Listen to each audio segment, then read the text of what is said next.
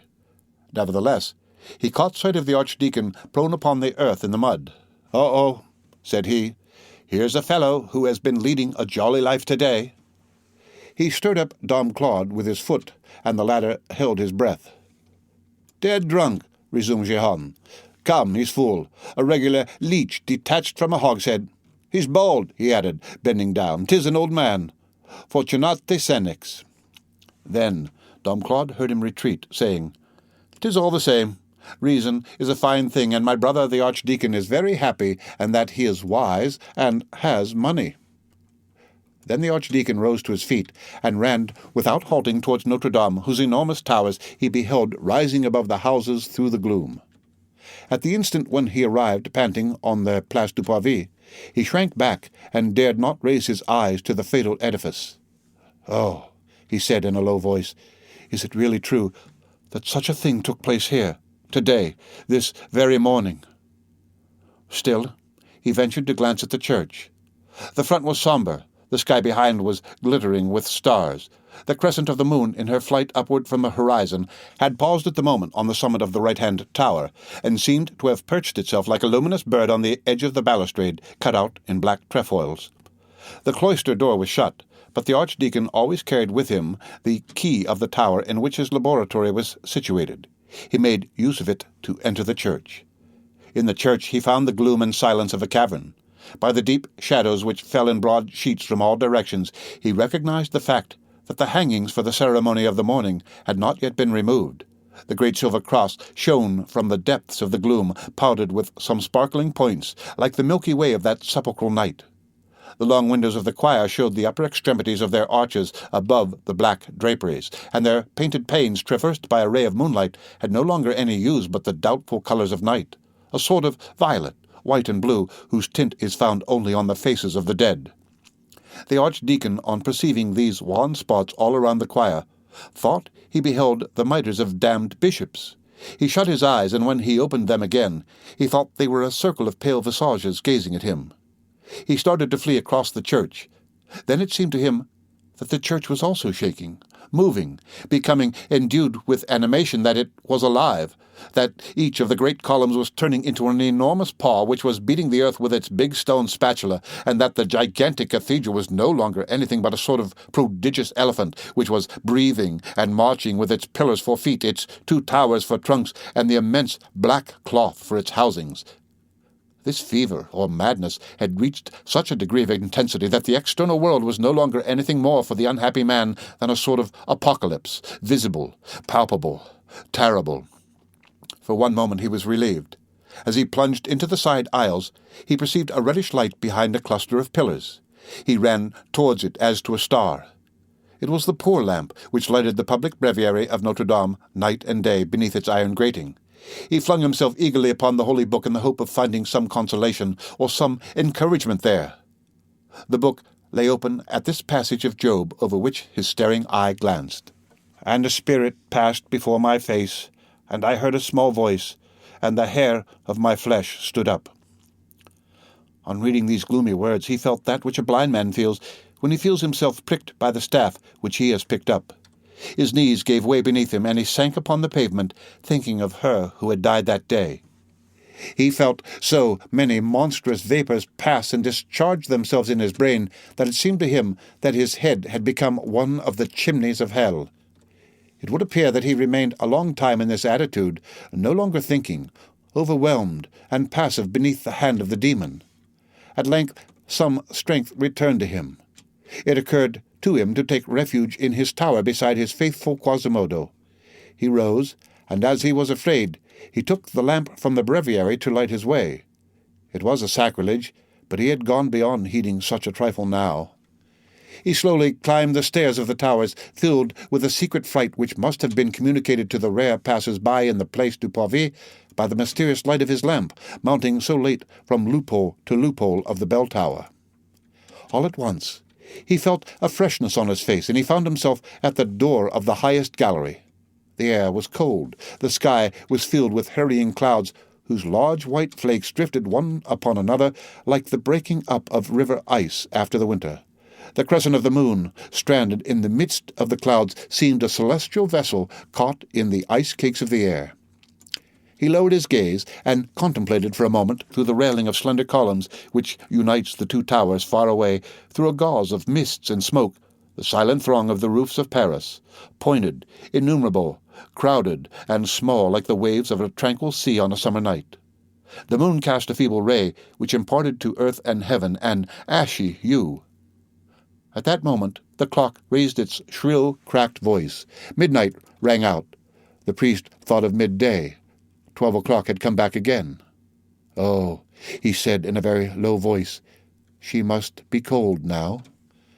All at once a gust of wind extinguished his lamp, and almost at the same instant he beheld a shade, a whiteness, a form, a woman appear from the opposite angle of the tower. He started. Beside this woman was a little goat, which mingled its bleat with the last bleat of the clock. He had strength enough to look. It was she. She was pale. She was gloomy. Her hair fell over her shoulders as in the morning.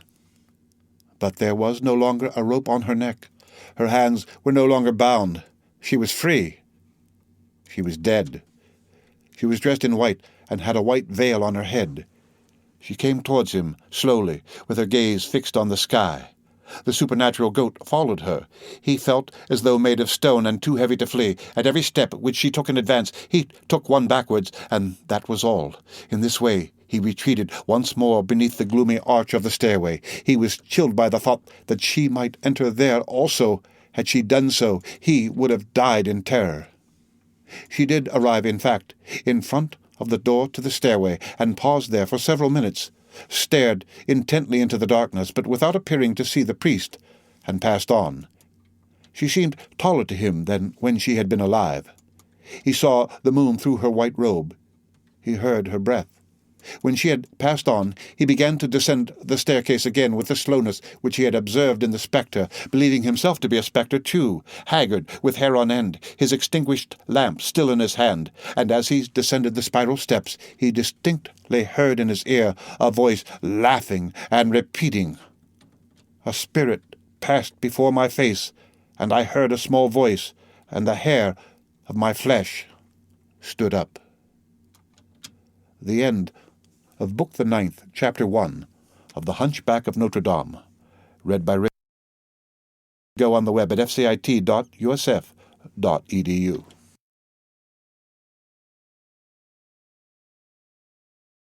The Hunchback of Notre Dame, by Victor Hugo, Volume 2, Book the 9th, Chapter 2. Hunchbacked, one-eyed, lame. Every city during the Middle Ages, and every city in France, down to the time of Louis XII, had its places of asylum. These sanctuaries, in the midst of the deluge of penal and barbarous jurisdictions which inundated the city, were a species of islands which rose above the level of human justice. Every criminal who landed there was safe. There were in every suburb almost as many places of asylum as gallows. It was the abuse of impunity by the side of the abuse of punishment. two bad things which strove to correct each other. The palaces of the king, the hotels of the princes, and especially churches, possessed the right of asylum. Sometimes a whole city which stood in need of being repeopled was temporarily created a place of refuge. Louis XI made all Paris a refuge in 1467. His foot once within the asylum, the criminal was sacred, but he must beware of leaving it. One step outside the sanctuary and he fell back into the flood. The wheel, the gibbet, the strappado, kept good guard around the place of refuge, and lay in watch incessantly for their prey, like sharks around a vessel. Hence, condemned men were to be seen whose hair had grown white in a cloister, on the steps of a palace, in the enclosure of an abbey, beneath the porch of a church. In this manner, the asylum was a prison as much as any other. It sometimes happened that a solemn decree of Parliament violated the asylum and restored the condemned man to the executioner. But this was of rare occurrence. Parliaments were afraid of the bishops, and when there was friction between these two robes, the gown had but a poor chance against the cassock. Sometimes, however, as in the affair of the assassins of ℌ𝔞𝔫𝔞𥗏, the headsman of Paris, and in that of Emery Rousseau, the murderer of ℍ𝔍𝔕𝐕𝐓𝐿𝐹, justice overleaped the church and passed on to the execution of its sentences. But unless by virtue of a decree of Parliament, woe to him who violated a place of asylum with armed force. The reader knows the manner of death of Robert de Clermont, Marshal of France, and of Jean de Chalon, Marshal of Champagne, and yet the question was only of a certain Perrin Marc, the clerk of a money-changer, a miserable assassin. But the two marshals had broken the doors of Sainte-Marie. Therein lay the enormity. Such respect was cherished for places of refuge that, according to tradition, animals even felt it at times. Aymois relates that a stag, being chased by Dagobert, having taken refuge near the tomb of Saint-Denis, the pack of hounds stopped short and barked. Churches generally had a small apartment prepared for the reception of supplicants. In 1407, Nicholas Flamel caused to be built, on the vaults of Saint-Jacques-de-la-Boucherie, a chamber which cost him 4 livres, 6 sous, 16 farthings, parisis.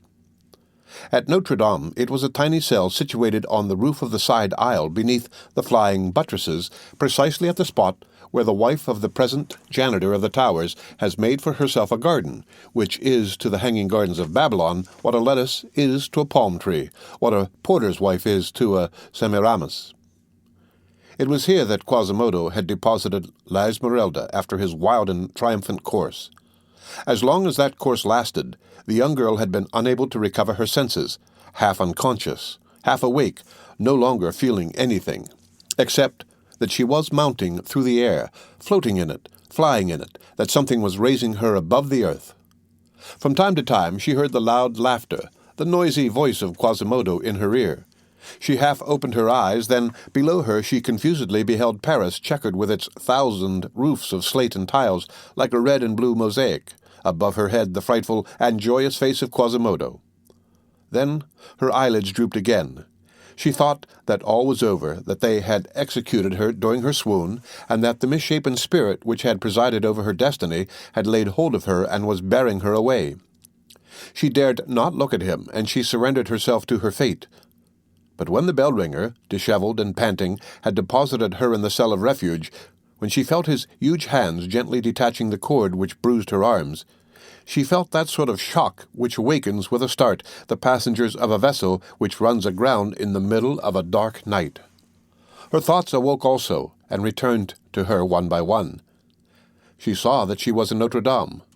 She remembered having been torn from the hands of the executioner, that Phoebus was alive, that Phoebus loved her no longer, and as these two ideas, one of which shed so much bitterness over the other, presented themselves simultaneously to the poor, condemned girl, she turned to Quasimodo, who was standing in front of her, and who terrified her. She said to him, "Why have you saved me?" He gazed at her with anxiety, as though seeking to divine what she was saying to him. She repeated her question. Then he gave her a profoundly sorrowful glance and fled. She was astonished. A few moments later he returned, bearing a package which he cast at her feet. It was clothing which some charitable women had left on the threshold of the church for her. Then she dropped her eyes upon herself and saw that she was almost naked, and blushed. Life had returned. Quasimodo appeared to experience something of this modesty. He covered his eyes with his large hand, and retired once more, but slowly. She made haste to dress herself.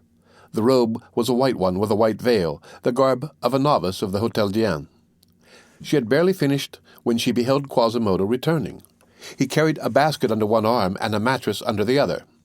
In the basket there was a bottle, bread, and some provisions.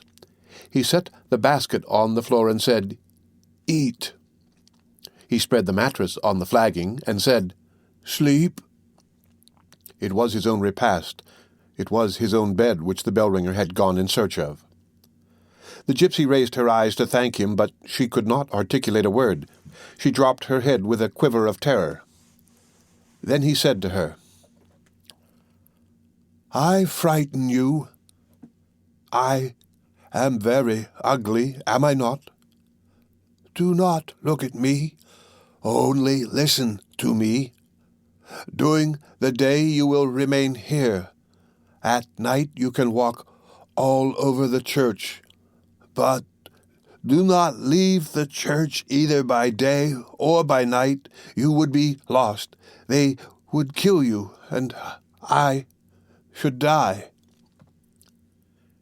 She was touched, and raised her head to answer him. He had disappeared. She found herself alone once more, meditating upon the singular words of this almost monstrous being, and struck by the sound of his voice, which was so hoarse, yet so gentle. Then she examined her cell. It was a chamber about 6 feet square, with a small window and a door on the slightly sloping plane of the roof formed of flat stones. Many gutters with the figures of animals seemed to be bending down around her and stretching their necks in order to stare at her through the window. Over the edge of her roof she perceived the tops of thousands of chimneys which caused the smoke of all the fires in Paris to rise beneath her eyes. A sad sight for the poor gypsy, a foundling, condemned to death, an unhappy creature without country, without family, without a hearthstone. At the moment when the thought of her isolation thus appeared to her more poignant than ever, she felt a bearded and hairy head glide between her hands upon her knees. She started. Everything alarmed her now, and looked. It was the poor goat, the agile Djali, which had made its escape after her at the moment when Quasimodo had put to flight Chamoulu's brigade, and which had been lavishing caresses on her feet for nearly an hour past without being able to win a glance. The gypsy covered him with kisses. "Oh, Djali," she said, "how I have forgotten thee, and so thou still thinkest of me. Oh, thou art not an ingrate." At the same time, as though an invisible hand had lifted the weight which had repressed her tears in her heart for so long, she began to weep, and in proportion as her tears flowed, she felt all that was most acrid and bitter in her grief depart with them. Evening came. She thought the night so beautiful that she made the circuit of the elevated gallery which surrounds the church. It afforded her some relief, so calm did the earth appear when viewed from that height. The end of Book the 9th, Chapter 2, of The Hunchback of Notre Dame. Read by Rick Kistner for Lit2Go on the web at fcit.usf.edu.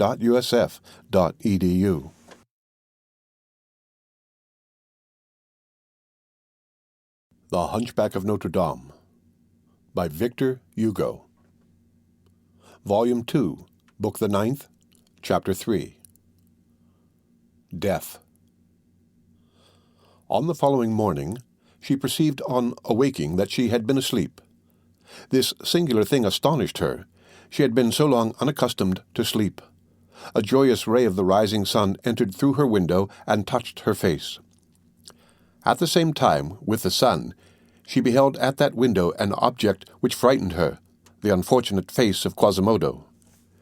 She involuntarily closed her eyes again, but in vain. She fancied that she still saw through the rosy lids that gnome's mask, one-eyed and gap-toothed. Then, while she still kept her eyes closed, she heard a rough voice saying very gently, "Be not afraid. I am your friend. I came to watch you sleep. It does not hurt you if I come to see you sleep, does it? What difference does it make to you if I am here when your eyes are closed? Now I am going. Stay, I have placed myself behind the wall. You can open your eyes again." There was something more plaintive than these words, and that was the accent in which they were uttered. The gypsy, much touched, opened her eyes. He was, in fact, no longer at the window. She approached the opening and beheld the poor hunchback crouching in an angle of the wall in a sad and resigned attitude. She made an effort to surmount the repugnance with which he inspired her. "Come," she said to him gently. From the movement of the gypsy's lips, Quasimodo thought that she was driving him away. Then he rose and retired, limping slowly with drooping head, without even daring to raise to the young girl his gaze full of despair. "Do come," she cried, but he continued to retreat. Then she darted from her cell, ran to him, and grasped his arm. On feeling her touch him, Quasimodo trembled in every limb. He raised his suppliant eye, and seeing that she was leading him back to her quarters, his whole face beamed with joy and tenderness. She tried to make him enter the cell, but he persisted in remaining on the threshold. "No, no," said he, "the owl enters not the nest of the lark." Then she crouched down gracefully on her couch, with her goat asleep at her feet. Both remained motionless for several moments, considering in silence, she so much grace, he so much ugliness. Every moment she discovered some fresh deformity in Quasimodo. Her glance travelled from his knocked knees to his humped back, from his humped back to his only eye. She could not comprehend the existence of a being so awkwardly fashioned, yet there was so much sadness and so much gentleness spread over all this that she began to become reconciled to it. He was the first to break the silence. "So, you were telling me to return?" She made an affirmative sign of the head and said, "Yes." He understood the motion of the head. "Alas," he said, as though hesitating whether to finish, I am deaf." "Poor man," exclaimed the Bohemian with an expression of kindly pity. He began to smile sadly. "You think that that was all that I lacked, do you not? Yes, I am deaf. That is the way I am made. 'Tis horrible, is it not? You are so beautiful." There lay in the accents of the wretched man so profound a consciousness of his misery that she had not the strength to say a word. Besides, he would not have heard her. He went on. "Never have I seen my ugliness as at the present moment. When I compare myself to you, I feel a very great pity for myself, poor unhappy monster that I am. Tell me, I must look to you like a beast. You are a ray of sunshine, a drop of dew, the song of a bird. I am something frightful, neither man nor animal.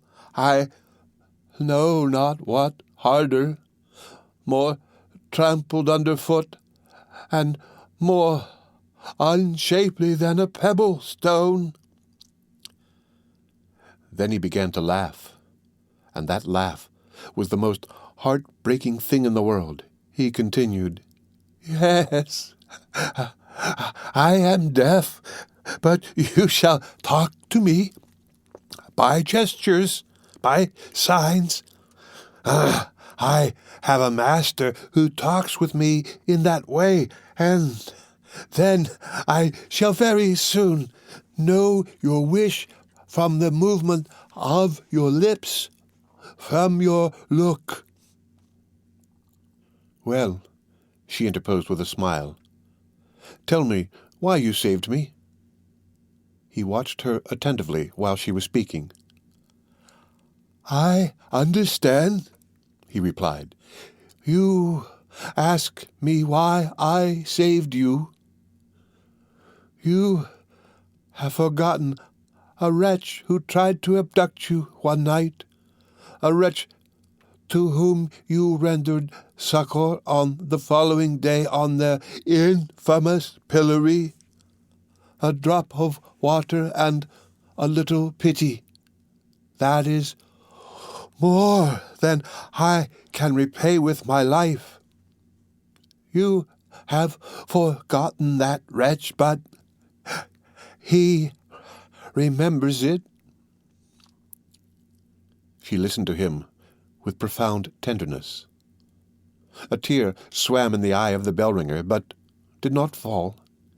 He seemed to make it a sort of point of honor to retain it. "Listen," he resumed, when he was no longer afraid that the tear would escape. "Our towers here are very high. A man who should fall from them would be dead before touching the pavement. When it shall please you to have me fall, you will not have to utter even a word. A glance will suffice." Then he rose. Unhappy as was the Bohemian, this eccentric being still aroused some compassion in her. She made him a sign to remain. "No, no," said he. "I must not remain too long. I am not at my ease. It is out of pity that you do not turn away your eyes. I shall go to some place where I can see you without your seeing me. It will be better so." He drew from his pocket a little metal whistle. "Here," said he, "when you have need of me, when you wish me to come, when you will not feel too rank horror at the sight of me, use this whistle. I can hear this sound." He laid the whistle on the floor and fled. The end of Book the 9th, Chapter 3 of The Hunchback of Notre Dame. Read by Rick Kistner for Lit2Go on the web at fcit.usf.edu.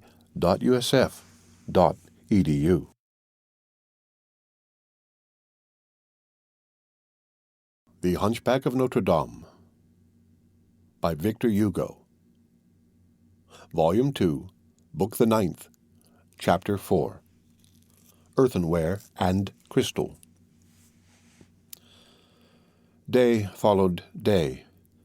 Calm gradually returned to the soul of La Esmeralda. Excess of grief, like excess of joy, is a violent thing which lasts but a short time. The heart of man cannot remain long in one extremity. The gypsy had suffered so much that nothing was left her but astonishment. With security, hope had returned to her. She was outside the pale of society, outside the pale of life, but she had a vague feeling that it might not be impossible to return to it. She was like a dead person who should hold in reserve the key to her tomb. She felt the terrible images which had so long persecuted her gradually departing. All the hideous phantoms, Pierrat Torterue, Jacques Chamalloux, were effaced from her mind. All, even the priest. And then Phoebus was alive. She was sure of it. She had seen him. To her, the fact of Phoebus being alive was everything.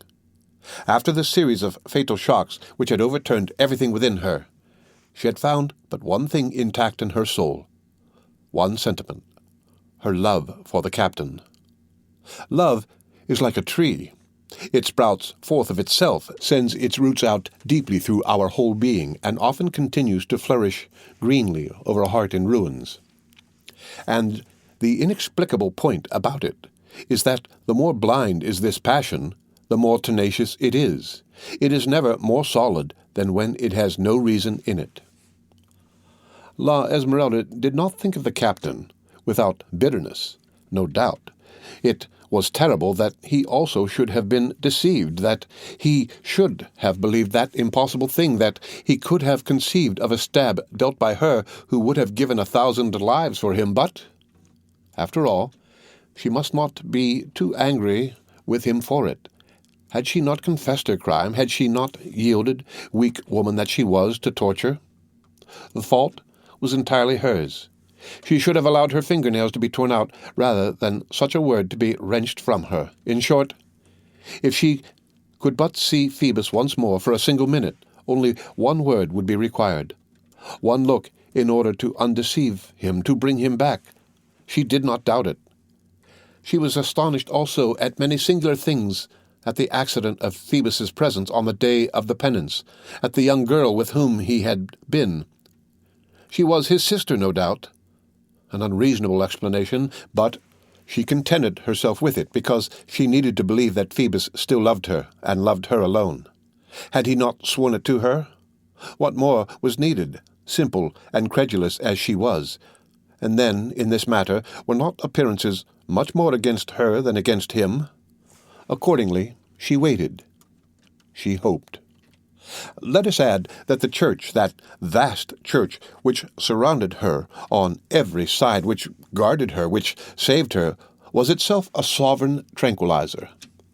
The solemn lines of that architecture, the religious attitude of all the objects which surrounded the young girl, the serene and pious thoughts which emanated, so to speak, from all the pores of that stone, acted upon her without her being aware of it. The edifice had also sounds fraught with such benediction and such majesty that they soothed this ailing soul. The monotonous chanting of the celebrants, the responses of the people to the priest, sometimes inarticulate, sometimes thunderous, the harmonious trembling of the painted windows, the organ bursting forth like 100 trumpets, the 3 belfries humming like hives of huge bees, that whole orchestra on which bounded a gigantic scale, ascending, descending incessantly from the voice of a throng to that of one bell, dulled her memory, her imagination, her grief. The bells in particular lulled her. It was something like a powerful magnetism which those vast instruments shed over her in great waves. Thus, every sunrise found her more calm, breathing better, less pale, in proportion as her inward wounds closed. Her grace and beauty blossomed once more on her countenance, but more thoughtful, more reposeful. Her former character also returned to her, somewhat even of her gaiety, her pretty pout, her love for her goat, her love for singing, her modesty. She took care to dress herself in the morning in the corner of her cell, for fear some inhabitants of the neighboring attics might see through her window. When the thought of Phoebus left her time, the gypsy sometimes thought of Quasimodo. He was the sole bond, the sole connection, the sole communication which remained to her with men, with the living. Unfortunate girl! She was more outside the world than Quasimodo. She understood not in the least the strange friend whom chance had given her. She often reproached herself for not feeling a gratitude which should close her eyes, but decidedly she could not accustom herself to the poor bell-ringer. He was too ugly. She had left the whistle which he had given her lying on the ground. This did not prevent Quasimodo from making his appearance from time to time during the first few days. She did her best not to turn aside with too much repugnance when he came to bring her basket of provisions or her jug of water, but he always perceived the slightest movement of this sort, and then he withdrew sadly. Once he came at the moment when she was caressing Djali. He stood pensively for several minutes before this graceful group of the goat and the gypsy. At last he said, shaking his heavy and ill-formed head, "My misfortune is that I still resemble a man too much. I should like to be wholly a beast, like that goat." She gazed at him in amazement. He replied to the glance, "Oh, I well know why," and he went away. On another occasion he presented himself at the door of the cell, which he never entered, at the moment when ℌ𝔶𝔶𝔶 was singing an old Spanish ballad, the words of which she did not understand, but which had lingered in her ear because the gypsy women had lulled her to sleep with it when she was a little child. At the sight of that villainous form which made its appearance so abruptly in the middle of her song, the young girl paused with an involuntary gesture of alarm. The unhappy bell-ringer fell upon his knees on the threshold and clasped his large, misshapen hands with a suppliant air. "Oh," he said sorrowfully, "continue, I implore you, and do not drive me away." She did not wish to pain him, and resumed her lay, trembling all over. By degrees, however, her terror disappeared, and she yielded herself wholly to the slow and melancholy air which she was singing. He remained on his knees, with hands clasped, as in prayer, attentive, hardly breathing, his gaze riveted upon the gypsy's brilliant eyes. On another occasion he came to her with an awkward and timid air. "Listen," he said with an effort. "I have something to say to you." She made him a sign that she was listening.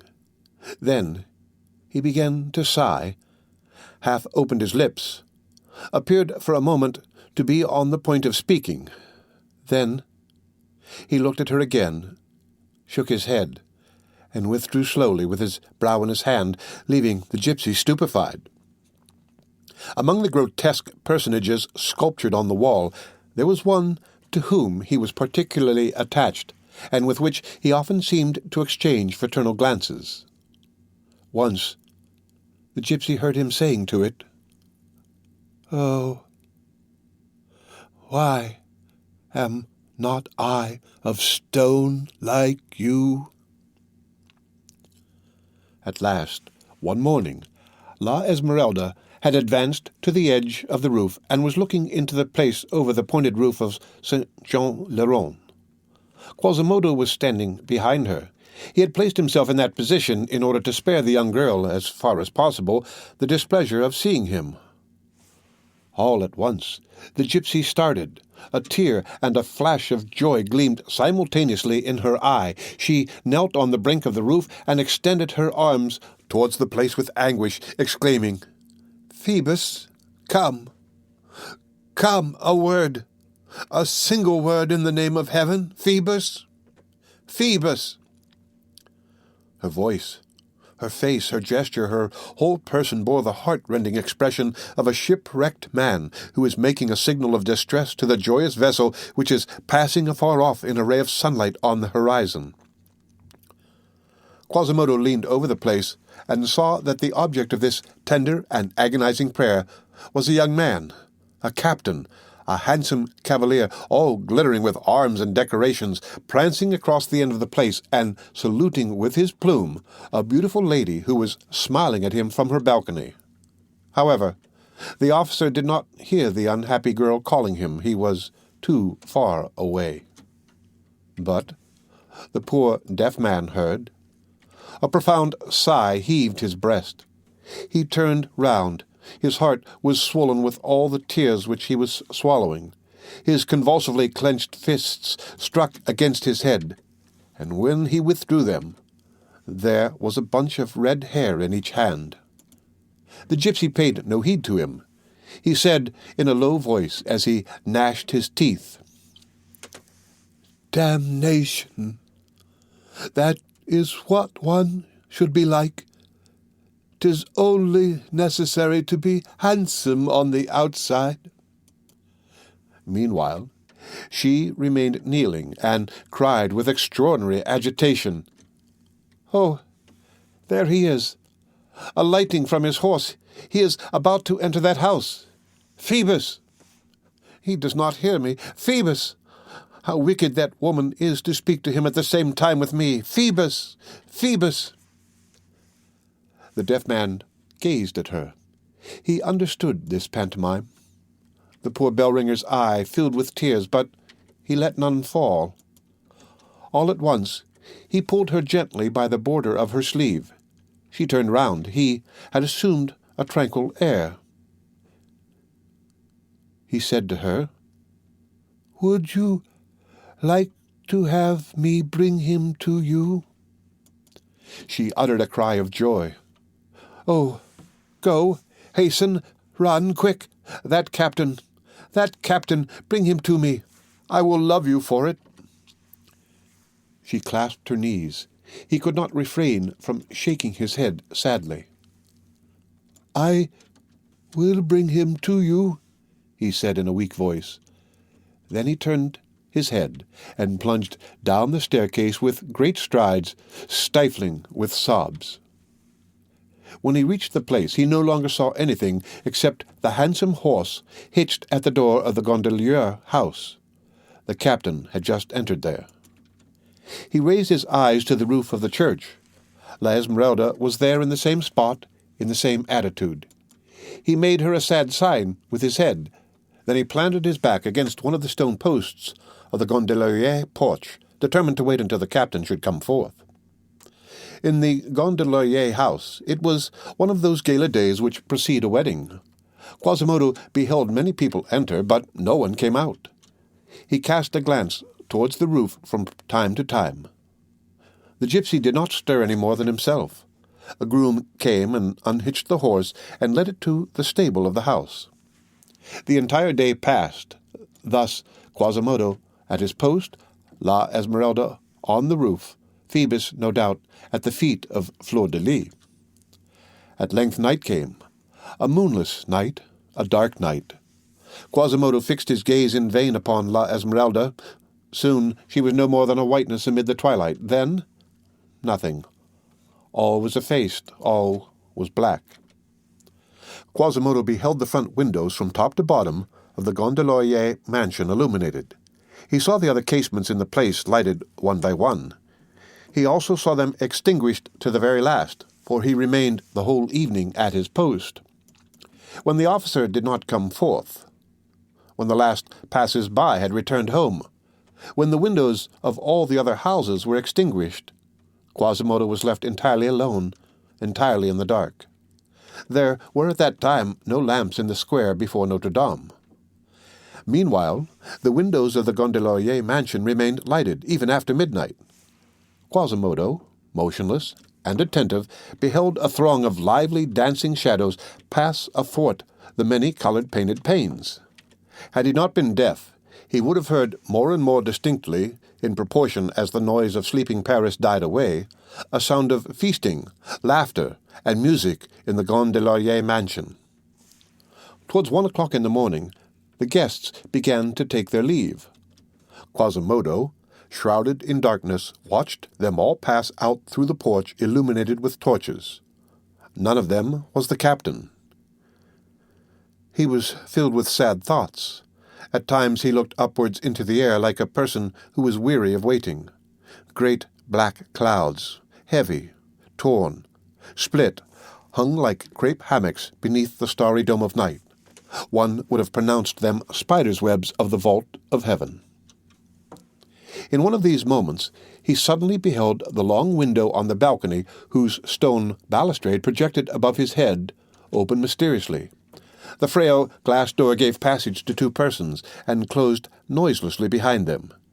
It was a man and a woman. It was not without difficulty that Quasimodo succeeded in recognizing in the man the handsome captain, in the woman the young lady whom he had seen welcome the officer in the morning from that very balcony. The place was perfectly dark, and a double crimson curtain, which had fallen across the door the very moment it closed again, allowed no light to reach the balcony from the apartment.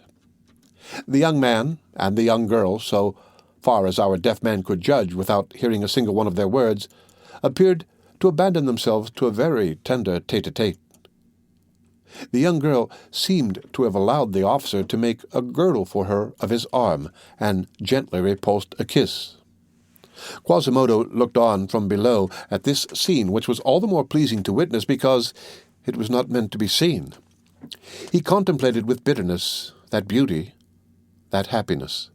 After all, nature was not dumb in the poor fellow, and his human sensibility, all maliciously contorted as it was, quivered no less than any other.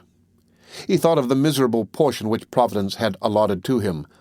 That woman, and the pleasure of love, would pass forever before his eyes, and that he should never do anything but behold the felicity of others.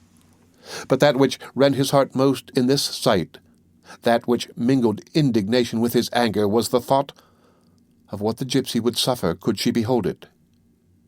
It is true that the night was very dark, that ␍𝔬╗, if she had remained at her post, and he had no doubt of this, was very far away, and that it was all that he himself could do to distinguish the lovers on the balcony. This consoled him. Meanwhile, their conversation grew more and more animated. The young lady appeared to be entreating the officer to ask nothing more of her. Of all this Quasimodo could distinguish only the beautiful clasped hands, the smiles mingled with tears, the young girl's glances directed to the stars, the eyes of the captain lowered ardently upon her. Fortunately, for the young girl was beginning to resist, but feebly, the door of the balcony suddenly opened once more, and an old dame appeared. The beauty seemed confused, the officer assumed an air of displeasure, and all three withdrew. A moment later a horse was champing his bit under the porch, and the brilliant officer, enveloped in his night cloak, passed rapidly before Quasimodo. The bell-ringer allowed him to turn the corner of the street. Then he ran after him with his ape-like agility, shouting, "Hey there, Captain!" The captain halted. "What wants this knave with me?" he said, catching sight through the gloom of that hip-shot form which ran limping after him. Meanwhile Quasimodo had caught up with him, and had boldly grasped his horse's bridle. "Follow me, Captain. There is one here who desires to speak with you." ℌ𝔞𝔫𝔫𝔞𥬣, grumbled Phoebus. "Here's a villainy, a ruffled bird which I fancy I have seen somewhere. Hola, master!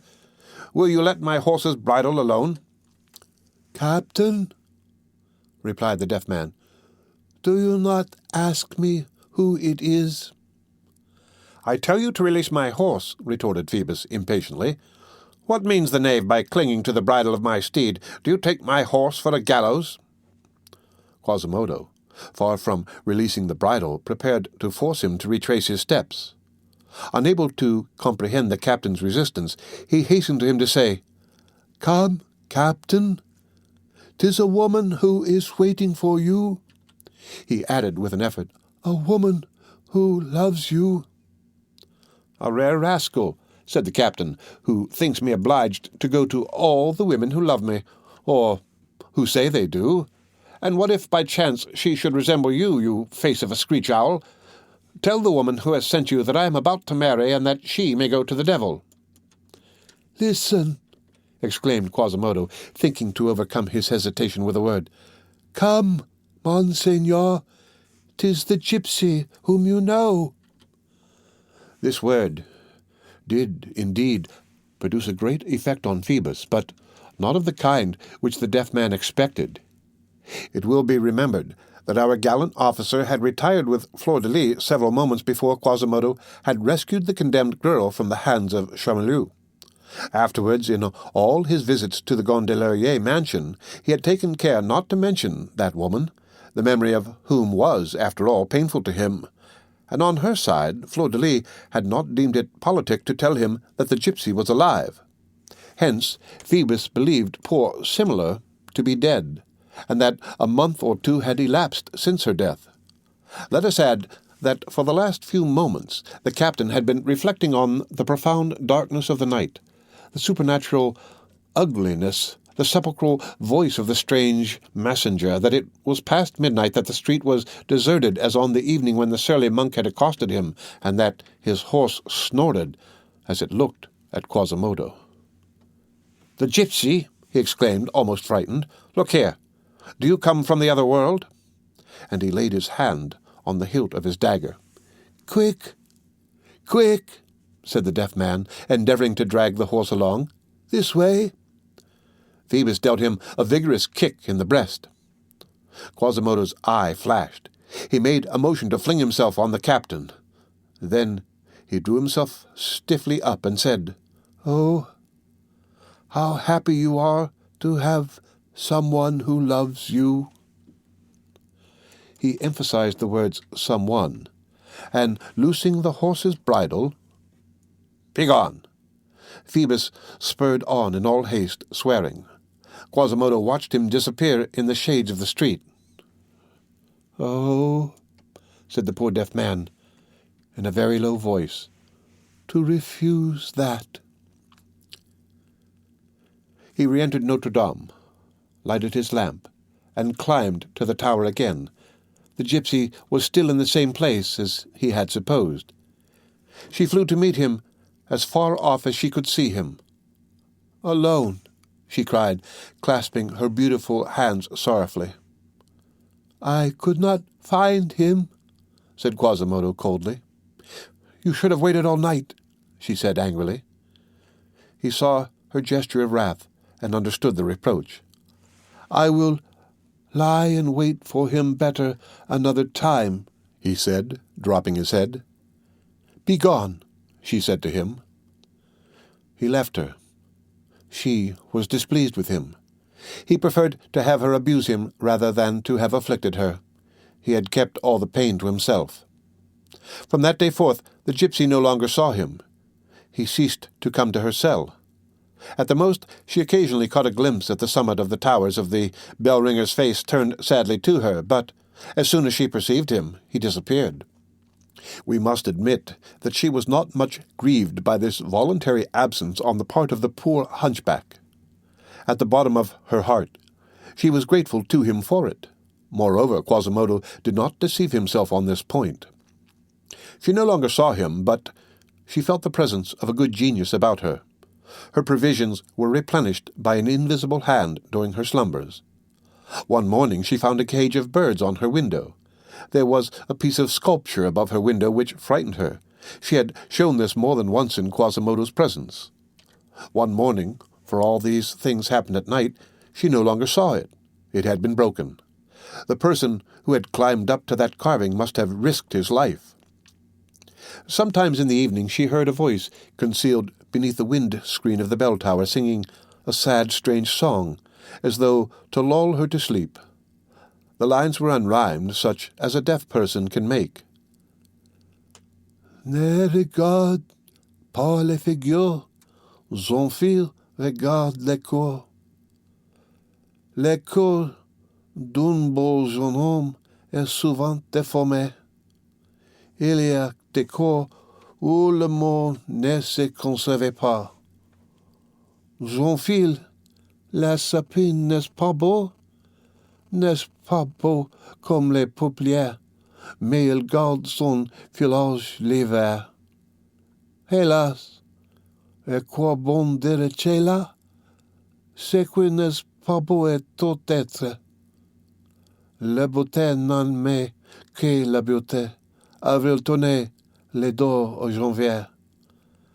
La beauté est prophète, la beauté plutôt. La beauté est le seul succès qui n'existe pas d'ami. Les corbeaux ne volent que le jour, les hiboux ne volent que la nuit, les cygnes volent à la nuit et le jour. Which translated means, "Look not at the face, young girl, look at the heart. The heart of a handsome young man is often deformed. There are hearts in which love does not keep. Young girl, the pine is not beautiful. It is not beautiful like the poplar, but it keeps its foliage in winter. Alas, what is the use of saying that? That which is not beautiful has no right to exist. Beauty loves only beauty. April turns her back on January. Beauty is perfect. Beauty can do all things. Beauty is the only thing which does not exist by halves. The raven flies only by day. The owl flies only by night. The swan flies by day and by night. One morning on awakening, she saw on her window 2 vases filled with flowers. One was a very beautiful and very brilliant, but cracked vase of glass. It had allowed the water with which it had been filled to escape, and the flowers which it contained were withered. The other was an earthenware pot, coarse and common, but which had preserved all its water, and its flowers remained fresh and crimson. I know not whether it was done intentionally, but ℌ𝔶𝔕 took the faded nosegay and wore it all day long upon her breast. That day she did not hear the voice singing in the tower. She troubled herself very little about it. She passed her days in caressing Djali, in watching the door of the ␍𝔶𝔕 house, in talking to herself about Phoebus, and in crumbling up her bread for the swallows. She had entirely ceased to see or hear Quasimodo. The poor bell-ringer seemed to have disappeared from the church. One night, nevertheless, when she was not asleep, but was thinking of her handsome captain, she heard something breathing near her cell. She rose in alarm, and saw by the light of the moon a shapeless mass lying across her door on the outside. It was Quasimodo, asleep there, upon the stones. The end of Book the 9th, Chapter 4, of The Hunchback of Notre Dame. Read by Rick Kistner for Lit2Go. On the web at fcit.usf.edu.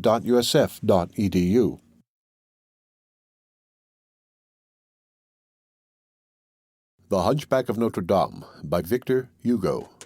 Volume 2, Book the 9th, Chapter 5. The Key to the Red Door. In the meantime, Public Minor had informed the Archdeacon of the miraculous manner in which the gypsy had been saved. When he learned it, he knew not what his sensations were. He had reconciled himself to La Esmeralda's death. In that matter he was tranquil. He had reached the bottom of personal suffering. The human heart, Dom Claude had meditated upon these matters, can contain only a certain quantity of despair. When the sponge is saturated, the sea may pass over it without causing a single drop more to enter it. Now, with La Esmeralda dead, the sponge was soaked. All was at an end on this earth for Dom Claude. But to feel that she was still alive, and Phoebus also, meant that tortures, shocks, alternatives, life were beginning again, and Claude was weary of all this. When he heard the news, he shut himself in his cell in the cloister. He appeared neither at the meetings of the chapter nor at the services. He closed his door against all, even against the bishop. He remained thus immured for several weeks. He was believed to be ill, and so he was, in fact. What did he do while thus shut up? With what thoughts was the unfortunate man contending? Was he giving final battle to his formidable passion? Was he concocting a final plan of death for her and of perdition for himself? His ℍ𝔶𝔕, his cherished brother, his spoiled child, came once to his door, knocked, swore, entreated, gave his name 60 of times. Claude did not open. He passed whole days with his face close to the panes of his window. From that window, situated in the cloister, he could see La Esmeralda's chamber. He often saw her herself, with her goat, sometimes with Quasimodo. He remarked the little attentions of the ugly deaf man, his obedience, his delicate and submissive ways with the gypsy. He recalled, for he had a good memory, and memory is the tormentor of the jealous, he recalled the singular look of the bell-ringer bent on the dancer upon a certain evening.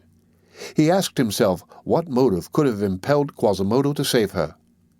He was the witness of 1,000 little scenes between the gypsy and the deaf man, the pantomime of which, viewed from afar and commented on by his passion, appeared very tender to him. He distrusted the capriciousness of women. Then he felt a jealousy which he could never have believed possible awakening within him. A jealousy which made him redden with shame and indignation. One might condone the captain, but this one, This thought upset him. His nights were frightful. As soon as he learned that the gypsy was alive, the cold ideas of spectre and tomb which had persecuted him for a whole day vanished, and the flesh returned to goad him. He turned and twisted on his couch at the thought that the dark-skinned maiden was so near him. Every night his delirious imagination represented ␍𝔶𝐻 to him in all the attitudes which had caused his blood to boil most. He beheld her outstretched upon the poignarded captain, her eyes closed, her beautiful bare throat covered with Phoebus's blood. At that moment of bliss, when the archdeacon had imprinted on her pale lips that kiss whose burn the unhappy girl, though half dead, had felt, he beheld her again, stripped by the savage hands of the torturers, allowing them to bear and to enclose in the boot with its iron screw her tiny foot, her delicate rounded leg, her white and supple knee. Again he beheld that ivory knee which alone remained outside of Torturou's horrible apparatus.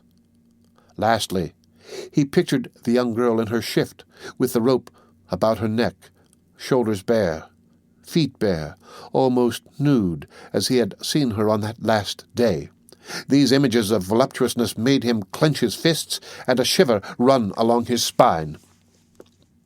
One night among others, they heated so cruelly his virgin and priestly blood that he bit his pillow, leaped from his bed, flung on a surplice over his shirt, and left his cell lamp in hand, half naked, wild, his eyes aflame.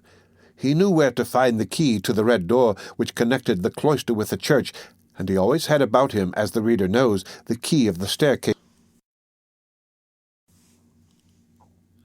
The end of Book the 9th, Chapter 5, of The Hunchback of Notre Dame. Read by Rick Kishner for Lit2Go on the web at fcit.usf.edu.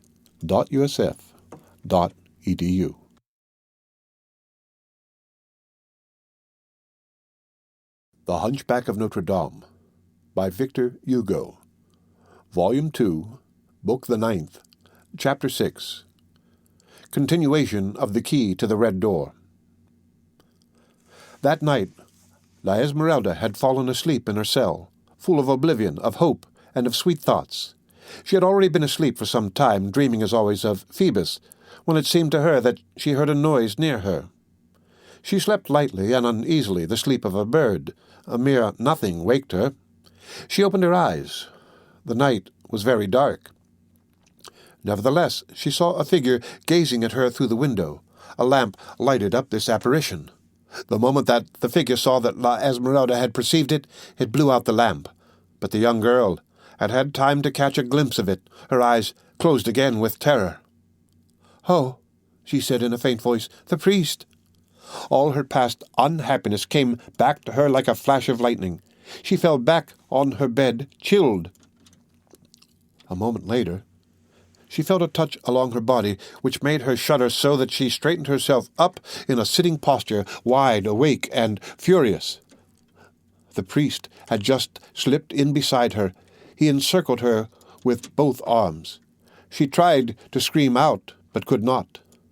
"Begone, monster! Begone, assassin!" she said in a voice which was low and trembling with wrath and terror. "Mercy! Mercy!" murmured the priest, pressing his lips to her shoulder. She seized his bald head by its remnant of hair and tried to thrust aside his kisses as though they had been bites. "Mercy!" repeated the unfortunate man. "If you but knew what my love for you is, 'tis fire, melted lead, 1,000 daggers in my heart." She stopped his two arms with superhuman force. "Let me go," she said, "or I will spit in your face." He released her. "Vilify me, strike me, be malicious, do what you will, but have mercy, love me." Then she struck him with the fury of a child. She made her beautiful hands stiff to bruise his face. "Begone, demon!" "Love me, love me, pity!" cried the poor priest, returning her blows with caresses.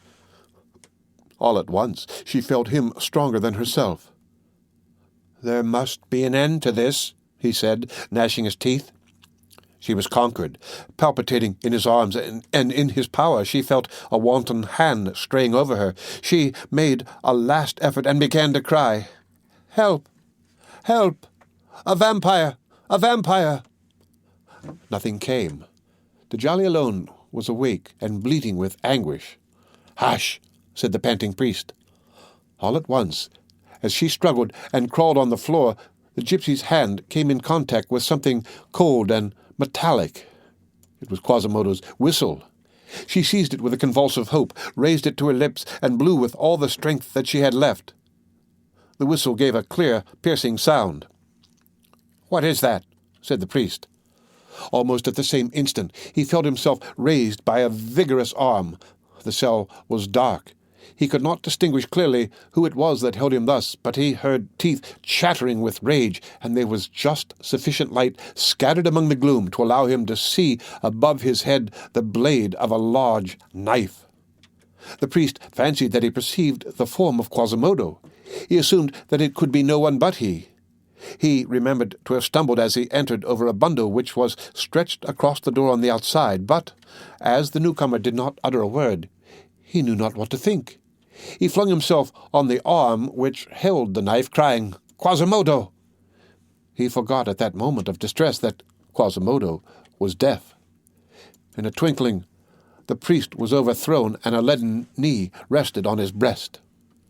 From the angular imprint of that knee, he recognized Quasimodo. But what was to be done? How could he make the other recognize him? The darkness rendered the deaf man blind. He was lost. The young girl, pitiless as an enraged tigress, did not intervene to save him. The knife was approaching his head. The moment was critical. All at once, his adversary seemed stricken with hesitation. "No blood on her," he said in a dull voice. It was in fact Quasimodo's voice. Then the priest felt a large hand dragging him feet first out of the cell. It was there that he was to die. Fortunately for him, the moon had risen a few moments before. When they had passed through the door of the cell, its pale rays fell upon the priest's countenance. Quasimodo looked him full in the face. A trembling seized him, and he released the priest and shrank back. The gypsy, who had advanced to the threshold of her cell, beheld with surprise their roles abruptly changed. It was now the priest who menaced, Quasimodo who was the suppliant. The priest, who was overwhelming the deaf man with gestures of wrath and reproach, made the latter a violent sign to retire. The deaf man dropped his head. Then he came and knelt at the gypsy's door. "Monseigneur," he said in a grave and resigned voice, "you shall do all that you please afterwards, but kill me first." So saying, he presented his knife to the priest. The priest, beside himself, was about to seize it, but the young girl was quicker than he. She wrenched the knife from Quasimodo's hand and burst into a frantic laugh. "Approach," she said to the priest. She held the blade high. The priest remained undecided. She would certainly have struck him. Then she added, with a pitiless expression, well aware that she was about to pierce the priest's heart with thousands of red-hot irons, "Ah, I know that Phoebus is not dead." The priest overturned Quasimodo on the floor with a kick, and, quivering with rage, darted back under the vault of the staircase. When he was gone, Quasimodo picked up the whistle which had just saved the gypsy. "It was getting rusty," he said as he handed it back to her. Then he left her alone. The young girl, deeply agitated by this violent scene, fell back exhausted on her bed and began to sob and weep. Her horizon was becoming gloomy once more. The priest had groped his way back to his cell. It was settled.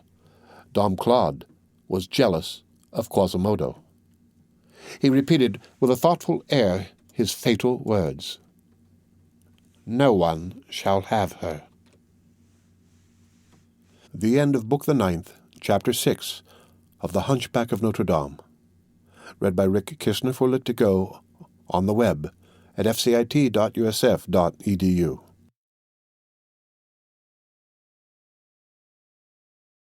The Hunchback of Notre Dame by Victor Hugo. Volume 2, Book the 10th, Chapter 1. Gringoire has many good ideas in succession. Rue de Benaldine.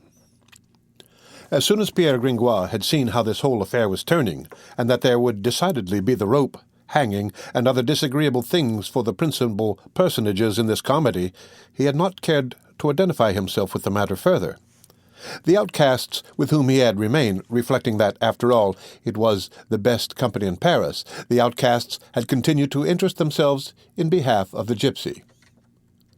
He had thought it very simple on the part of people who had, like himself, nothing else in prospect but Charmilou and Torterue, and who, unlike himself, did not gallop through the regions of imagination between the wings of Pegasus. From their remarks he had learned that his wife of the broken crock had taken refuge in Notre Dame, and he was very glad of it. But he felt no temptation to go and see her there. He meditated occasionally on the little goat, and that was all.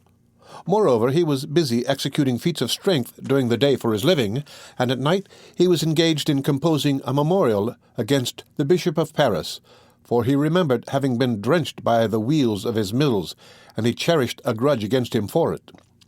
He also occupied himself with annotating the fine work of Baudry-le-Rouge, Bishop of Noyon and Tournai, De Cupa Petrarum, which had given him a violent passion for architecture, an inclination which had replaced in his heart his passion for Hermeticism, of which it was, moreover, only a natural corollary, since there is an intimate relation between Hermeticism and Masonry. Gringoire had passed from the love of an idea to the love of the form of that idea. One day he had halted near Saint-Germain-l'Auxerrois, at the corner of a mansion called ⍍𝔕𝔂, which stood opposite another called ⍍le-Roi, the King's Tribunal. At this ⍍le-Évêque there was a charming chapel of the 14th century whose apse was on the street. Gringoire was devoutly examining its exterior sculptures. He was in one of those moments of egotistical, exclusive, supreme enjoyment, when the artist beholds nothing in the world but art and the world in art. All at once he feels a hand laid gravely on his shoulder. He turns round. It was his old friend, his former master, Monsieur the Archdeacon. He was stupefied. It was a long time since he had seen the Archdeacon, and Dom Claude was one of those solemn and impassioned men, a meeting with whom always upsets the equilibrium of a sceptical philosopher. The Archdeacon maintained silence for several minutes, during which Gringoire had time to observe him. He found Dom Claude greatly changed, pale as a winter's morning, with hollow eyes and hair almost white. The priest broke the silence at length by saying in a tranquil but glacial tone, "How do you do, Master Pierre?" "My health," replied Gringoire. "Oh, one can say both one thing and another on that score. Still, it is good on the whole. I take not too much of anything. You know, master, that the secret of keeping well, according to Hippocrates, id est sibi potus somni venus omnia moderate sint." "So you have no care, Master Pierre," resumed the Archdeacon, gazing intently at Gringoire. "None, in faith. And what are you doing now?" "You see, master, I am examining the chiseling of these stones, and the manner in which yonder bas-relief is thrown out." The priest began to smile with that bitter smile which raises only one corner of the mouth. "And that amuses you?" "'Tis paradise!" exclaimed Gringoire, and leaning over the sculptures with the fascinated air of a demonstrator of living phenomena, "Do you not think, for instance, that yon metamorphosis in bas-relief is executed with much adroitness, delicacy, and patience? Observe that slender column. Around what capital have you seen foliage more tender and better caressed by the chisel? Here are 3 raised bosses of Jean Malvin. They are not the finest works of this great master, nevertheless. The naivete, the sweetness of the faces, the gaiety of the attitudes and draperies, and that inexplicable charm which is mingled with all the defects, render the little figures very diverting and delicate, perchance even too much so. You think that it is not diverting?" "Yes, certainly," said the priest. "And if you were to see the interior of the chapel," resumed the poet with his garrulous enthusiasm, "carvings everywhere. 'Tis as thickly clustered as the head of a cabbage. The apse is of a very devout and so peculiar a fashion that I have never beheld anything like it elsewhere." Dom Claude interrupted him. "You are happy, then?" Gringoire replied warmly, "On my honor, yes. First I loved women, then animals. Now I love stones. They are quite as amusing as women and animals, and less treacherous." The priest laid his hand on his brow. It was his habitual gesture. "Really?" "Stay," said Gringoire. "One has one's pleasures." He took the arm of the priest, who let him have his way, and made him enter the staircase turret of ℍ𝔊𝐕𝐓𝐹. "Here is a staircase. Every time that I see it, I am happy. It is one of the simplest and rarest manner of steps in Paris. All the steps are beveled underneath. Its beauty and simplicity consist in the interspacing of both, being a foot or more wide, which are interlaced, interlocked, fitted together, enchained, enchased, interlined one upon another, and bite into each other in a manner that is truly firm and graceful." "And you desire nothing?" "No." "And you regret nothing?" "Neither regret nor desire. I have arranged my mode of life." "What men arrange," said Claude, "things disarrange." "I am a Pyrrhonian philosopher," replied Gringoire, "and I hold all things in equilibrium." "And how do you earn your living?" "I still make epics and tragedies now and then, but that which brings me most is the industry with which you are acquainted, master, carrying pyramids of chairs in my teeth." "The trade is but a rough one for a philosopher." "'Tis still equilibrium," said Gringoire. "When one has an idea, one encounters it in everything." "I know that," replied the Archdeacon. After a silence, the priest resumed. "You are, nevertheless, tolerably poor." "Poor, yes. Unhappy, no." At that moment a trampling of horses was heard, and our two interlocutors beheld defiling at the end of the street a company of the king's unattached archers, their lances borne high, an officer at their head. The cavalcade was brilliant, and its march resounded on the pavement. "How you gaze at that officer!" said Gringoire to the Archdeacon. "Because I think I recognize him." "What do you call him?" "I think," said Claude, "that his name is Phoebus de Châteauprès." "Phoebus? A curious name. There is also a Phoebus Comte de Foix. I remember having known a wench who swore only by the name of Phoebus." "Come away from here," said the priest.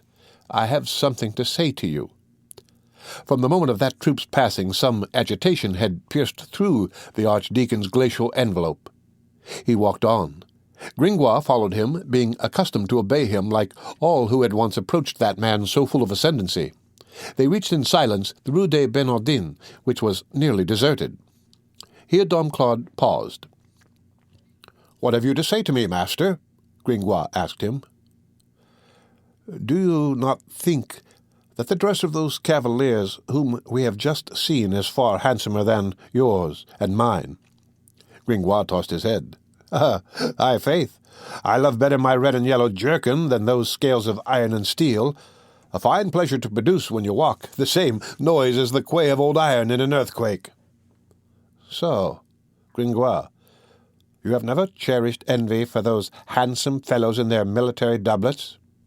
"Envy for what, monsieur? The Archdeacon? Ha! Their strength, their armour, their discipline? Better philosophy and independence in rags. I prefer to be the head of a fly rather than the tail of a lion." "That is singular," said the priest dreamily. "Yet a handsome uniform is a beautiful thing." Gringoire, perceiving that he was in a pensive mood, quitted him to go and admire the porch of a neighbouring house. He came back clapping his hands. "If you are less engrossed with the fine clothes of men of war, monsieur the Archdeacon, I would entreat you to come and see this door. I have always said that the house of the Sieur Aubrey had the most superb entrance in the world." "Pierre Gringoire," said the Archdeacon, "what have you done with that little gypsy dancer?" "Esmeralda, you changed the conversation very abruptly." "Was she not your wife?" "Yes, by virtue of a broken crock. We were to have 4 years of it. By the way," added Gringoire, looking at the Archdeacon in a half-bantering way, "are you still thinking of her?" "And you think of her no longer?" "Very little. I have so many things. Good heavens, how pretty that little goat was!" "Had she not saved your life?" "'Tis true, pardieu." "Well, what has become of her? What have you done with her?" I cannot tell you. I believe that they have hanged her. You believe so? I'm not sure. When I saw that they wanted to hang people, I retired from the game. That is all you know of it? Wait a bit. I was told that she had taken refuge in Notre Dame and that she was safe there, and I am delighted to hear it. And I have not been able to discover whether the goat was saved with her, and that is all I know. I will tell you more, cried Dom Claude, and his voice, hitherto low, slow, and almost indistinct, turned to thunder. She has, in fact, taken refuge in Notre Dame, but in 3 days justice will reclaim her, and she will be hanged on the Grève. There is a decree of Parliament. That's annoying, said Gringoire. The priest in an instant became cold and calm again. And who the devil, resumed the poet, has amused himself with soliciting a degree of reintegration? Why couldn't they leave Parliament in peace?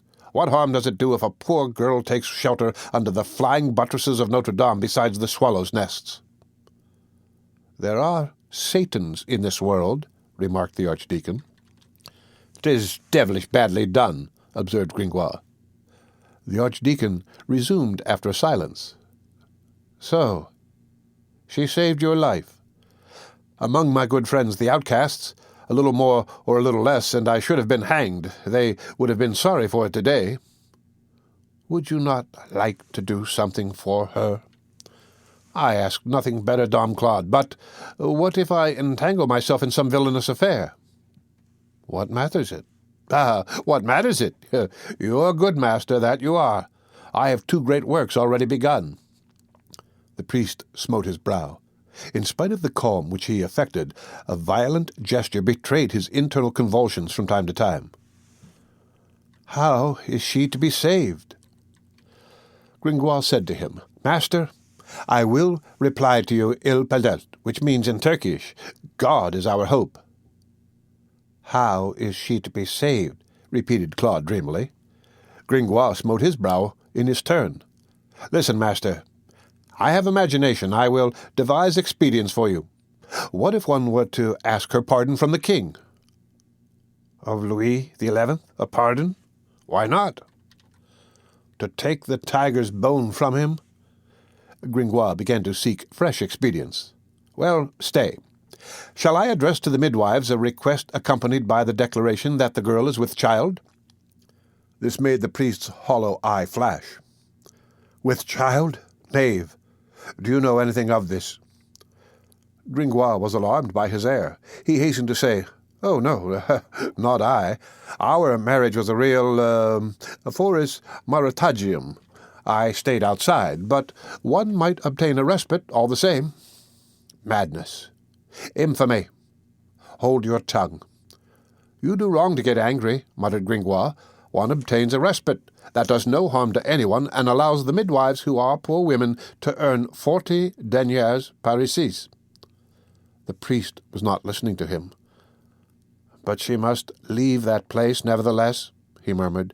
"The decree is to be executed within 3 days. Moreover, there will be no decree. That Quasimodo. Women have very depraved tastes."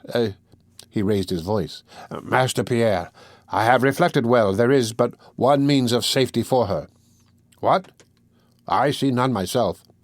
"Listen, Master Pierre, remember that you owe your life to her. I will tell you my idea frankly. The church is watched night and day. Only those are allowed to come out who have been seen to enter. Hence you can enter. You will come. I will lead you to her. You will change clothes with her. She will take your doublet. You will take her petticoat." "So far it goes well," remarked the philosopher. "And then?" "And then she will go forth in your garments, and you will remain with hers. You will be hanged, perhaps, but she will be saved." Gringoire scratched his ear with a very serious air. "Stay," said he. "That is an idea which would never have occurred to me unaided." At Dom Claude's proposition, the open and benign face of the poet had abruptly clouded over like a smiling Italian landscape when an unlucky squall comes up and dashes a cloud across the sun. "Well, Gringoire, what say you to the means?" "I say, master, that I shall not be hanged, perchance, but that I shall be hanged indubitably." "That concerns us not." "The deuce," said Gringoire. "She has saved your life. 'Tis a debt that you are discharging. There are a great many others which I do not discharge. Master Pierre, it is absolutely necessary." The Archdeacon spoke imperiously. "Listen, Dom Claude," replied the poet in utter consternation.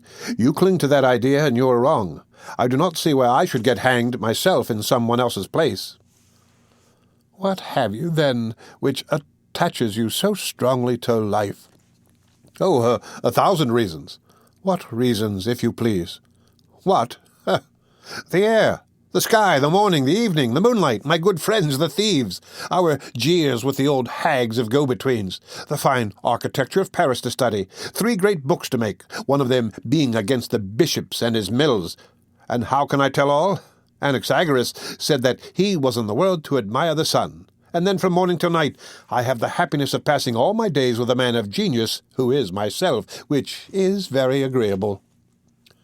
"A head fit for a mule-bell," muttered the Archdeacon.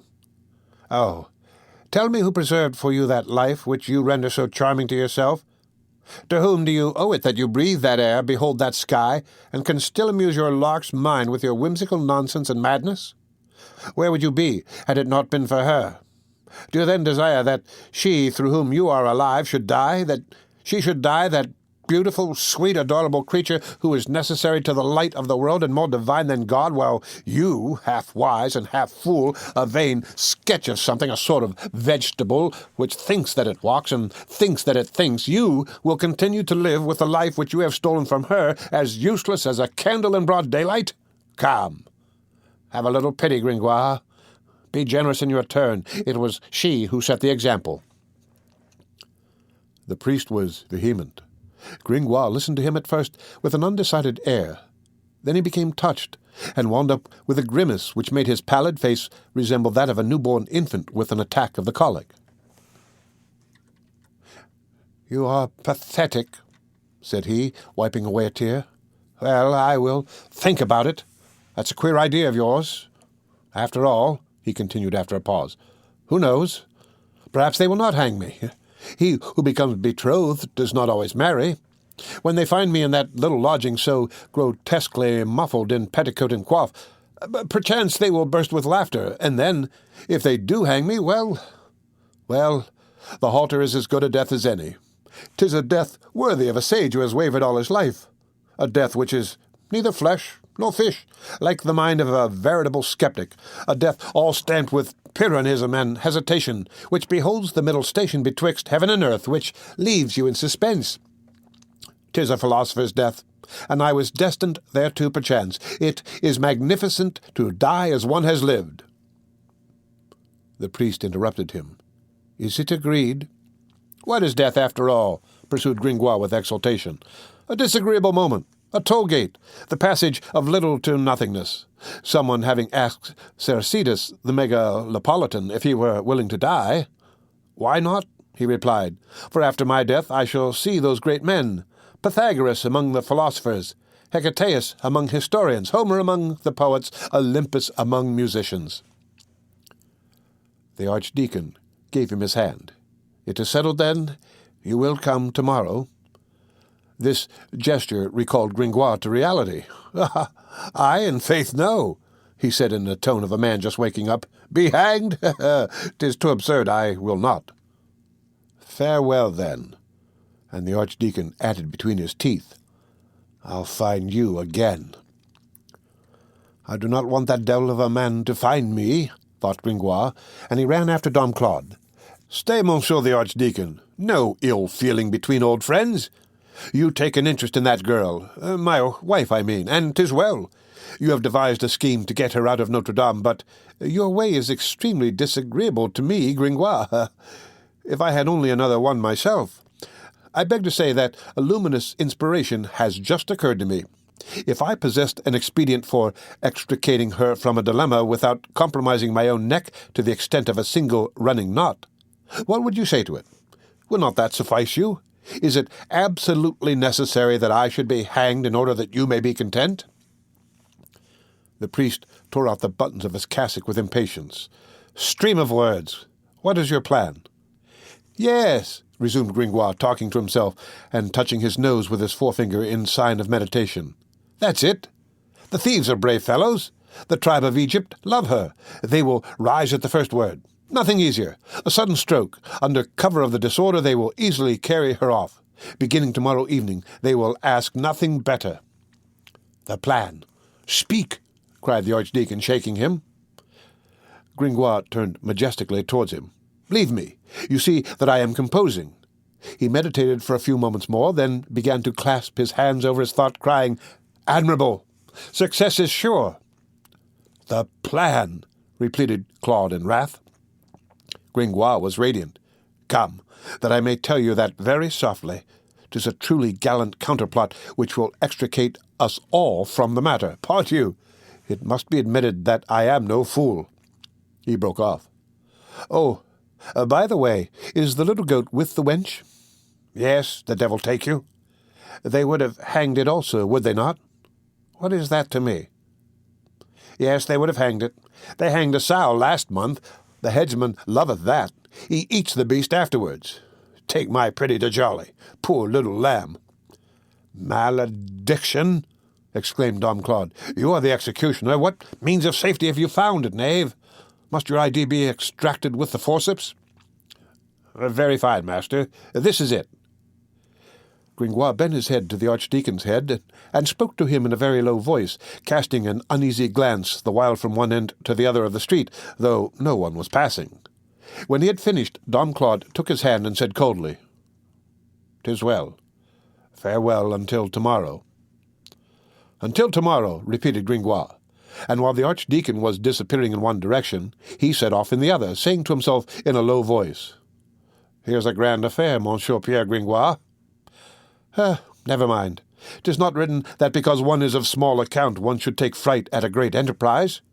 Pitou carried a great bull on his shoulders. The water wagtails, the warblers and the buntings traverse the ocean. The end of Book the 10th, Chapter 1 of The Hunchback of Notre Dame, read by Rick Kistner for Lit to Go on the web at fcit.usf.edu.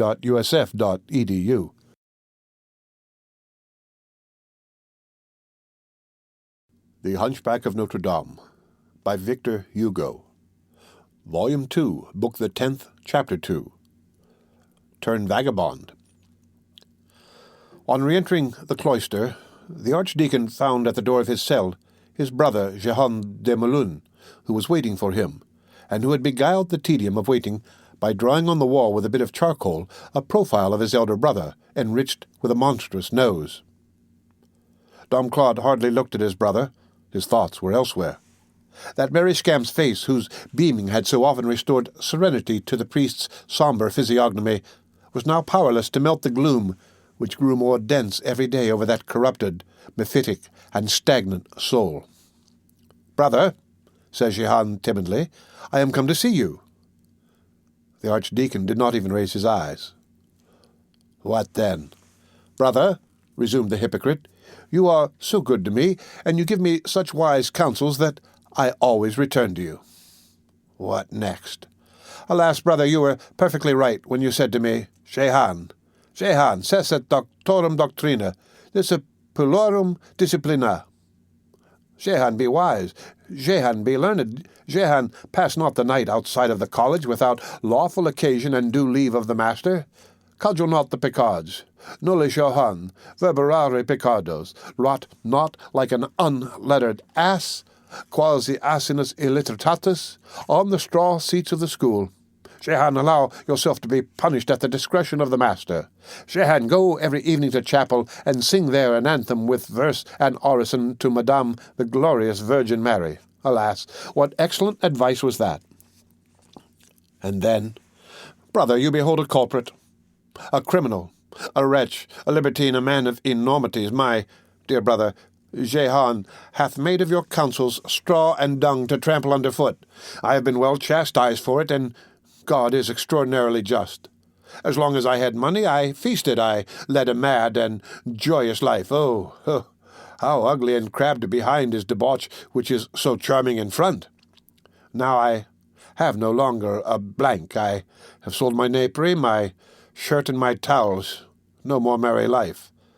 The beautiful candle is extinguished, and I have henceforth only a wretched tallow dip which smokes in my nose. The wenches jeer at me. I drink water. I am overwhelmed with remorse and with creditors." "The rest?" said the Archdeacon. "Alas, my very dear brother, I should like to settle down to a better life. I come to you full of contrition. I am penitent. I make my confession. I beat my breast violently. You are quite right in wishing that I should some day become a licentiate and sub-monitor in the College of ℌ𝔞𝔫𝔫𝔞𝔥. At the present moment I feel a magnificent vocation for that profession, but I have no more ink, and I must buy some. I have no more paper. I have no more books, and I must buy some. For this purpose I am greatly in need of a little money, and I come to you, brother, with my heart full of contrition." "Is that all?" "Yes," said the scholar, "a little money. I have none." Then the scholar said with an air which was both grave and resolute, "Well, brother, I am sorry to be obliged to tell you that very fine offers and propositions are being made to me in another quarter. You will not give me any money?" "No. In that case I shall become a professional vagabond." As he uttered these monstrous words, he assumed the mien of Ajax, expecting to see the lightnings descend upon his head. The Archdeacon said coldly to him, "Become a vagabond." Jehan made him a deep bow and descended the cloister stairs whistling. At the moment when he was passing through the courtyard of the cloister beneath his brother's window, he heard that window open, raised his eyes, and beheld the Archdeacon's severe head emerge. "Go to the devil," said Dom Claude. "Here is the last money which you will get from me." At the same time the priest flung Jehan a purse, which gave the scholar a big bump on the forehead, and with which Jehan retreated both vexed and content, like a dog who had been stoned with marrow bones. The end of Book the 10th, Chapter 2 of The Hunchback of Notre Dame. Read by Rick Kishner for Lit2Go on the web at fcit.usf.edu.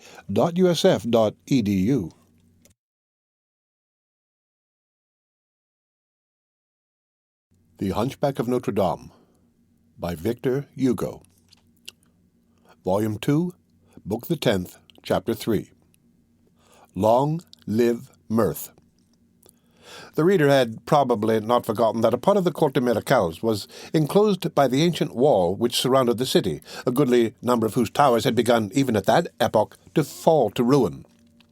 One of these towers had been converted into a pleasure resort by the vagabonds. There was a dram shop in the underground story, and the rest in the upper stories. This was the most lively, and consequently the most hideous point of the whole outcast den. It was a sort of monstrous hive which buzzed there night and day. At night, when the remainder of the beggar horde slept, when there was no longer a window lighted in the dingy facades of the place, when not a cry was any longer to be heard proceeding from those innumerable families, those anthills of thieves, of wenches, and stolen or bastard children, the merry tower was still recognizable by the noise which it made, by the scarlet light which, flashing simultaneously from the air-holes, the windows, the fissures, and the cracked walls escaped, so to speak, from its every pore. The cellar, then, was the dram-shop. The descent to it was through a low door and by a staircase as steep as a classic Alexandrine. Over the door, by way of a sign, there hung a marvellous daub representing new sons and dead chickens, with this pun below, Aux sonneurs pour les trespassés, the ringers for the dead. Sos neufs pour les tous. One evening when the curfew was sounding from all the belfries in Paris, the sergeants of the watch might have observed, had it been granted to them to enter the formidable Court of Miracles, that more tumult than usual was in process in the Vagabond's Tavern, that more drinking was being done, and louder swearing. Outside in the place there were many groups conversing in low tones, as when some great plan is being framed, and here and there a knave, crouching down, engaged in sharpening a villainous iron blade on a paving-stone. Meanwhile, in the tavern itself, wine and gaming offered such a powerful diversion to the ideas which occupied the vagabond's lair that evening, that it would have been difficult to divine from the remarks of the drinkers what was the matter in hand. They merely wore a gayer air than was their wont, and some weapon could be seen glittering between the legs of each of them. A sickle, an axe, a big two-edged sword, or the hook of an old hackbutt. The room, circular in form,